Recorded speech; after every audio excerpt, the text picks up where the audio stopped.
Good morning, everybody. I'd like to talk about a couple of things today. But the first thing is water. Now, I see you've all been enjoying the water that's been provided for you here at the conference over the past couple of days, and I'm sure you all feel that it's from a safe source. But what if it wasn't? What if it was from a source like this? Then statistics would actually say that half of you would now be suffering with diarrhea. I've talked a lot in the past about statistics and the provision of safe drinking water for all. But they just don't seem to get through. And I think I've worked out why. It's because using current thinking, the scale of the problem just seems too huge to contemplate solving. So we just switch off. Us, governments, and aid agencies. Well, today, I'd like to show you that through thinking differently, the problem has been solved.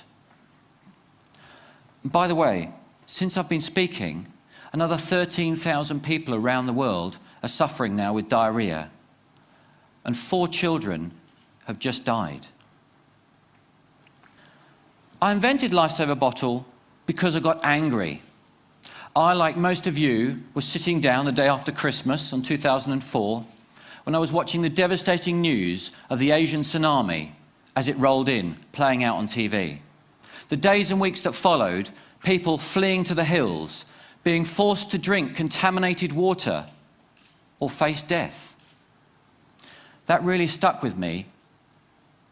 Then, a few months later, Hurricane Katrina slammed into the side of America. Okay, I thought, here's a first world country, let's see what they can do. Day 1, nothing. Day 2, nothing. Do you know it took 5 days to get water to the Superdome? People were shooting each other on the streets for TV sets and water. That's when I decided I had to do something. Now, I spent a lot of time in my garage over the next weeks and months, and also in my kitchen, much to the dismay of my wife. However, after a few failed prototypes, I finally came up with this, the Lifesaver bottle. Okay, now for the science bit. Before Lifesaver, the best hand filters were only capable of filtering down to about 200 nanometers. The smallest bacteria is about 200 nanometers. So a 200 nanometer bacteria is going to get through a 200 nanometer hole. The smallest virus, on the other hand, is about 25 nanometers. So that's definitely going to get through those 200 nanometer holes. Lifesaver pores are 15 nanometers. So nothing's getting through.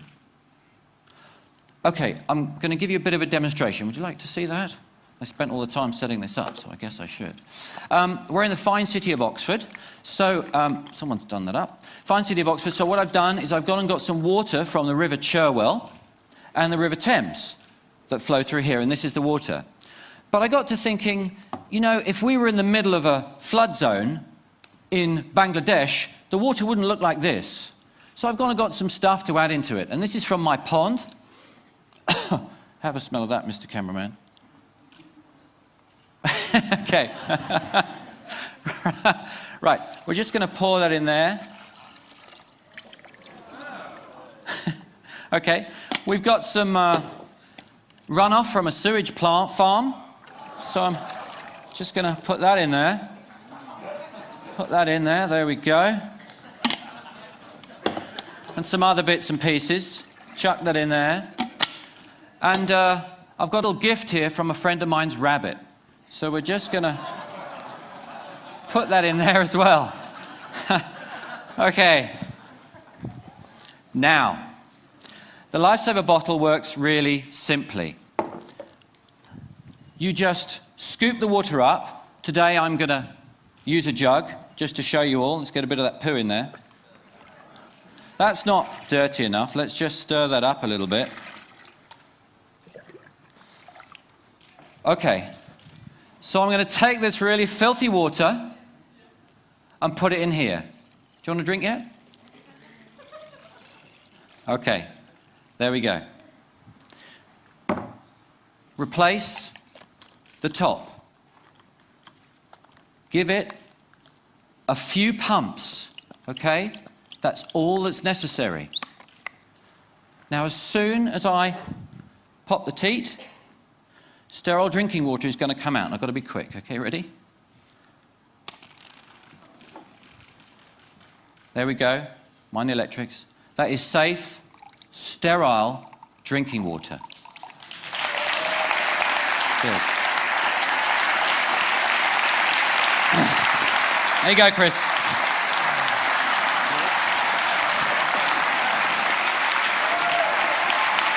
What's it taste of? Delicious. Okay. Let's see Chris's program throughout the rest of the show, okay? Okay. Lifesaver bottle is used by thousands of people around the world. It'll last for 6,000 litres, and when it's expired using fail-safe technology, the system will shut off, protecting the user.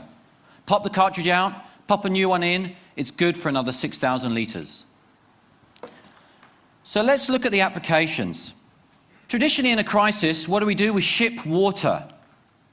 Then, after a few weeks, we set up camps. And people are forced to come into the camps to get their safe drinking water. What happens when 20,000 people congregate in a camp? Diseases spread. More resources are required. The problem just becomes self-perpetuating. But by thinking differently and shipping these, people can stay put. They can make their own sterile drinking water and start to get on with rebuilding their homes and their lives. Now, it doesn't require a natural disaster for this to work. Using the old thinking of national infrastructure and pipework is too expensive. When you run the numbers on the calculator, you run out of noughts. So here's the thinking different bit. Instead of shipping water and using man-made processes to do it, let's use Mother Nature. She's got a fantastic system. She picks the water up from there, desalinates it for free, transports it over there and dumps it onto the mountains, rivers and streams. And where do people live? Near water. All we've got to do is make it sterile. How do we do that? Well, we could use a Lifesaver bottle, or we could use one of these. The same technology in a jerry can. This will process 25,000 litres of water. That's good enough for a family of 4 for 3 years. And how much does it cost? About ½ cent today to run. Thank you. So by thinking differently and processing water at the point of use, mothers and children no longer have to walk 4 hours a day to collect their water. They can get it from a source nearby. So with just $8 billion, we can hit the Millennium Goals target of halving the number of people without access to safe drinking water. To put that into context, the UK government spends about £12 billion a year on foreign aid. But why stop there? With $20 billion, everyone can have access to safe drinking water. So the 3.5 billion people that suffer every year as a result, and the 2 million kids that die every year, will live. Thank you.